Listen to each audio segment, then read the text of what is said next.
Doctor Shyamaprasad Mukherjee knockout football টুর্নামেন্টে রোমাঞ্চকর ম্যাচে জয়লাভ করল young star club. পালংঘাটের Mata Sangha পরিচালিত Doctor Shyamaprasad Mukherjee knockout football টুর্নামেন্টে শুক্রবার রোমাঞ্চকর ম্যাচে জয়লাভ করল ক্লেভার হাউসের ইয়ং স্টার ক্লাব। তারা 1-0 গোলে হারায় নন্দগ্রাম বয়েজ ক্লাবকে। ম্যাচ শুরু হওয়ার আগে দুটি দলের খেলোয়াড়দের সঙ্গে পরিচিত হন প্রধান অতিথি ধলাইয়ের বিশিষ্ট শিক্ষাবিদ তথা সমাজসেবী doctor Subir Malakar.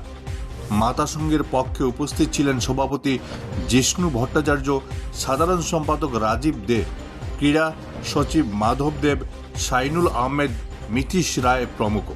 Bureau report, Barak vision. আজকে মাতা সংঘ ক্লাবের উদ্যোগে ডক্টর শ্যামাপ্রসাদ মুখার্জি ফুটবল টুর্নামেন্টের খেলা চলছে। সেই খেলাতে ওদেরকে আমি আন্তরিকভাবে শুভেচ্ছা জানাই, কারণ ওনারা যে এই গ্রামীণ পরিবেশে এত সুন্দর একটা উদ্যোগ নিয়েছে, যা গ্রামীণ পরিবেশের প্রতিটা ছেলে মেয়েদেরকে খেলাতে উদ্বুদ্ধ করবে। তার জন্য আমার অন্তরের অন্তঃস্থল থেকে মাতা সংঘ ক্লাবকে আমি অভিনন্দন জানাই।